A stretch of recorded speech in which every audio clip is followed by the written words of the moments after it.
Hey everyone, welcome to another top 10 list. This week's top 10 list is the continuation, yeah, I can talk today, of last week's top 10 upgrades. Last week I showed the first 5 notes that I was going to upgrade and the 5 notes I upgraded them with. This will be the top 5 from that particular list. And once again, I'll show you the note that I have and the note that I'm upgrading it with. Now, why is that important? Well, because what do I do with the notes that I used to have? Well, those notes go into my auction. And if they were good enough for me to have in the first place, they're good enough for anybody, right? All right. Um, my auction, by the way, that's going to be the second Tuesday of every month. I only put up 5 items. So if you see anything you like, you got to jump in there real quick. These will not be the next 5 items. I will have 5 items. One or two of these may be in there, but I'm just saying, I've got a whole box and I pick out 5 items each time. So once again, this is not a preview of the upcoming auction. This is simply notes that I'm upgrading, and eventually we'll make it in the auction. Maybe sooner than you think, but you never know. All right. Number 5 this week. This is the 50-cent fractional from the last issue, the 5th series of fractional currency. And you can see this one's pretty rough. It's got a chunk missing out of it. Got a little bit of damage up here as well. I bought this because I had an idea for a very specific video, which I still have not done yet. But I wanted to make sure that I at least had one of these for the video I wanted to do. So I saw this one dirt cheap. I picked it up and I checked it off the list. Take a peek at the back here. 50-cent fractional. Yeah, you can see that here, and you can see it does have a little bit of damage here. This was the only 50-cent note from the 5th series of fractional currency. It's interesting because it does have a seal. Not all of them had seals on them, but this one does. So yeah, not in the greatest of shape, but it was definitely a placeholder for, and I bought it specifically because I wanted to film a video, which I haven't gotten to yet. It's coming. I managed to upgrade it with this one here. This particular note you can see is the same one, but this one, the whole note is there. Now, once again, this one also isn't in the greatest of condition. It looks like the whole note is stained. If you look at the color, the top note here that I had seems whiter, where this one has a uniform stain to it. So yeah, once again, not in the greatest of shape, but it is an upgrade nonetheless.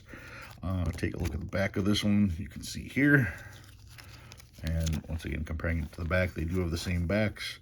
A lot of times the fractionals went through a variety of fronts and backs. This particular one, this is the only one that they issued. So now I've got one that's a little better compared to the one that I had. That means I can let this one go, and like I said, based on condition, when it does go, it will go cheap. That is number 5. Number 4, I have from right here, 1928, series of 1928, a $20 note. And the 28s are cool because if you look at that obligation, it says redeemable in gold on demand at the United States Treasury or in gold or lawful money at any Federal Reserve Bank. That is the gold obligation. This is not a gold certificate. This is a Federal Reserve note. People call these gold certificates because they're redeemable in gold. They do that because they don't realize in 1928 we had $20 gold coins that were worth $20. So yes, you could take this to the bank and get a $20 gold coin, which today is the equivalent of 1 ounce of gold. Things have changed a little bit, yes. Anyway, that's the gold obligation portion of the 1928. The other cool thing about the 28s is for the Federal Reserve, normally, you can see this one here is Chicago, Illinois. Chicago is District 7. And you can see District 7 because it says 7 here. Normally, you only see the 7s here, here, here, and here. But on this particular one and this particular series, they also put 7 here. On all future notes, they would put a letter there. The letter would be the 7th letter of the alphabet. It would be G, which is how the serial numbers all start. So yeah, this was the only year that they did that they put the 7 there. That makes these cool. And of course, I was able to find one that was a little bit brighter, slightly less, slightly fewer folds. This one you can see has a thick fold here. This one also has a thick fold down the center. but it's just a little bit more brighter. To me, it has a little bit more eye appeal. So I decided I'm going to get this one, and I'm going to turn this one loose in the auction. So that one is number 4. Number 3. Number 3, I have this particular Hawaii note, $1 Hawaii note. This is emergency currency from World War II. It has Hawaii overprinted here, here, and on the back as well. The Hawaii note, this particular one, you can see it's got a little bit of rust damage. I don't want to think about what this note has seen. This note has probably seen some stuff. Also has a little bit of darkness around here. Still, a Hawaii note from World War II. This was printed just to make sure that if Japan ever invaded Hawaii, they couldn't take the money and then spend it to fund their war effort. Congress could simply say any note with the brown seal and Hawaii overprint was no longer worth its value. I got this one here recently. You can see it does have a couple folds in it this way. Overall, though, it's just a brighter note, and once again, that's what I look for. I look for that eye appeal. You can see on the back here, that crease does show. This one, the crease doesn't show as much, but this one does have the rust dots. So to me, this one here is the slight upgrade, which means I can have this one in the auction. So that one is number 3, 543. Number 2. I have, let's see, here we go. This was the one that was in my binder. This particular one, this is a Stanton fractional. It's from the 4th series. It's a 50-cent fractional currency from the Civil War. And this particular one, this note features General Stanton, who was the Secretary of War under Abraham Lincoln.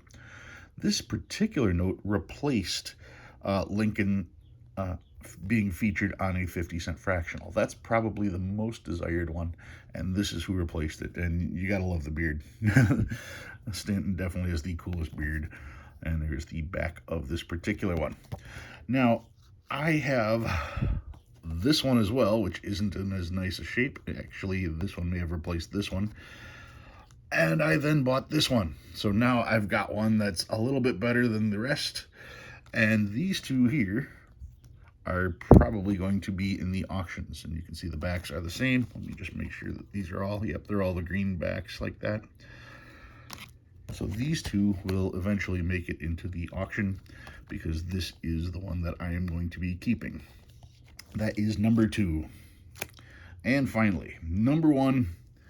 A lot of you might be looking for this particular one. I am just blown away by this note. And I had to see what I could do to help make some of your dreams come true. This is my $2 Detroit obsolete note. You guys saw me do the video on this one. Features the Indian hunting the bison. It's the State Bank of Michigan, and that's Detroit right there. Obsolete currency, just a beautiful, beautiful note. This particular note here, you'd think it's a $2 note until you try to read it. And when you read it, that's when you can discover that, let me try to zoom in without this going too blurry.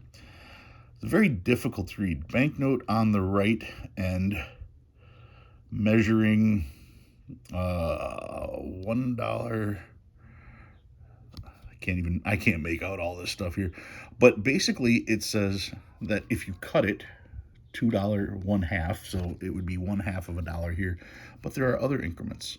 $5 for 3/4, $3, let's see, $2, I can't even make it out, as 1/2, $1 would be 1/3 or something like that. Just all kinds of interesting ways that this note is supposed to be cut. And the only thing that's actually here is this center line. Fascinating note, fascinating story with it. Beautiful note too with the red. And my particular note, if I look real close, it looks like someone had this posted up somewhere. You can see it's got these little tape marks here. Not that I was complaining. I was very happy to have this particular note because it's so unusual. I managed to find one that was graded 62 PPQ. That's premium paper quality for PCGS. And of course, the condition is pretty much the same. Condition-wise, these two notes are really, really close. This one does not have any of the sticker on the back, but this one just happens to be graded. So this is the one that's going to be in my collection, which means in a future auction, maybe sooner than you think, this will be up for auction. So yes, you have a shot at owning this particular one. All right, that's the top 5 of my top 10 recent upgrades. If you learned anything new, go ahead and hit that like button. If you like what you see and you want to see more, please subscribe. Love reading all your comments. Look forward to you guys bidding as well. Thanks for watching. I'll see you next week.